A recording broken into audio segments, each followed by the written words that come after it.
Hi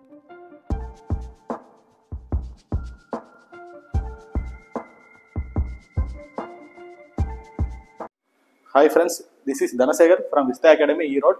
இன்னைக்கு நம்ம என்ன பார்க்க போறோம்னா அயோத்திதாச பண்டிதர் அவர்களை பத்தி இன்னைக்கு நம்ம பார்க்க போறோம். அவரோட இயற்பெயர் காத்தவராயன்.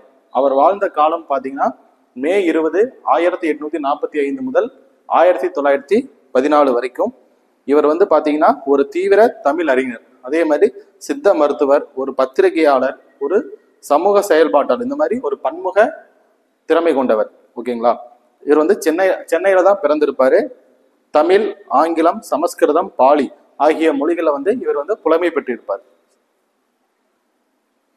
இவர் பௌத்த மதத்திற்கு மாறிய குறிப்பிடத்தக்க ஒடுக்கப்பட்ட தலைவர்னு இவரை சொல்லுவாங்க. ஓகேங்களா? பஞ்சமர் பள்ளிகளை ஆதி திராவிடர் பள்ளிகள்னு அழைக்க வலியுறுத்தி இருப்பாரு. 1876 நீலகிரியில தோடர் இன பழங்குடியின மக்களை வந்து ஒருங்கிணைச்சு அத்வைதானந்த சபைன்னு ஒண்ணு ஸ்டார்ட் பண்ணியிருப்பாரு. ஓகேங்களா? 1882 இவரும் ஜான் ரத்தினம் 2 பேரும் சேர்ந்து திராவிடர் கழகம்னு ஒரு அமைப்பை நிறுவியிருப்பாங்க. 1885 திராவிட பாண்டியன் அப்படிங்கிற இதுல அயோத்திதாசர் ஸ்டார்ட் பண்ணியிருப்பார். 1886 ஒடுக்கப்பட்ட மக்களை சாதி பேதமற்ற திராவிடர் அப்படின்னு சொல்லியிருப்பாரு. 1887 சீவக சிந்தாமணி மற்றும்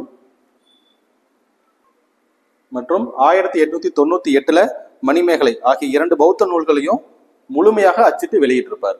யாருன்னா அயோத்திதாசர். 1887 சீவக சிந்தாமணியையும் 1898 மணிமேகலையும் முழுமையாக அச்சிட்டு வெளியிட்டிருப்பார். 1890 ஆதி திராவிட இயக்கத்தை ஸ்டார்ட் பண்ணியிருப்பாரு. அவர் என்ன சொல்லியிருப்பாருன்னா, ஆதி திராவிடர்களே உண்மையான பௌத்தர்கள்னு சொல்லியிருப்பாரு. வேத பிராமணியத்தை எதிர்த்ததன் விளைவாக தான் அவங்கள தீண்டத்தகாதவர்களா ஆக்கிட்டாங்க அப்படின்னு சொல்லி வாதாடி இருப்பாரு. அதே மாதிரி மக்களை பௌத்த மதத்துக்கு மாறுறதுக்கு ரொம்ப ஊக்குவிச்சிருப்பாரு.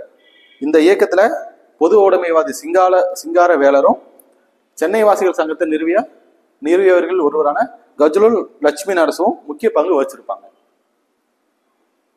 1891 திராவிட மகாஜன சபைன்னு ஒண்ணு நிறுவியிருப்பாரு. அதுல ஒடுக்கப்பட்ட மக்களை சாதியற்ற திராவிடர்கள் அப்படின்னு பதிவு செய்ய வலியுறுத்தியிருப்பாரு. ஓகேங்களா? அதே மாதிரி திராவிட மகாஜன சபையோட முதல் மாநாடு எங்க நடந்திருக்குன்னு பாத்தீங்கன்னா நீலகிரியில் நடந்திருக்கும். அதே மாதிரி இரட்டைமலை சீனிவாசனோட இணைந்து பஞ்சமர் மகாஜன சபைன்னு சொல்லி ஒண்ணு ஸ்டார்ட் பண்ணியிருப்பார். ஓகேங்களா?